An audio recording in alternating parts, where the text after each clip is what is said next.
নমস্কাৰ বন্ধুসকল, মই কেৱল। আপুনি যদি মাৰ্চেণ্ট নেভি কেৰিয়াৰ বনাব বিচাৰে তেন্তে পেজটো আপোনাৰ বাবে। বহুত ভাইটিবোৰে মোক ইনষ্টাগ্ৰামত ডিএম কৰি সুধি আছে যে মাৰ্চেণ্ট নেভি কেনেকৈ জইন কৰিব পাৰি। সেইবাবে মই এটা নতুন সিৰিজ আৰম্ভ কৰিছো আৰু এই সিৰিজত মই আপোনালোকক মাৰ্চেণ্ট নেভিৰ সকলো কথা সহজভাৱে বুজাব চেষ্টা কৰিম। আৰু মই নিজে মাৰ্চেণ্ট নেভিত বহুত বছৰৰ পৰা জব কৰি আছো আৰু মই আপোনাৰে অসমৰ ল'ৰা হয়।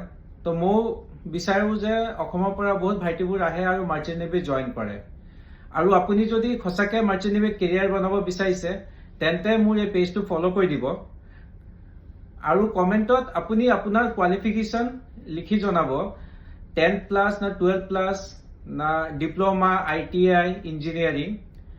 আৰু মই নেক্সট ভিডিঅ'ত আপোনাক আপোনাৰ কোৱালিফিকেশ্যন হিচাপে কেনেকুৱা প্ৰচেছ কৰিব লাগে জনাম। সো ধন্যবাদ, ভালে থাকক আৰু লগতে থাকক। জয় আই অসম।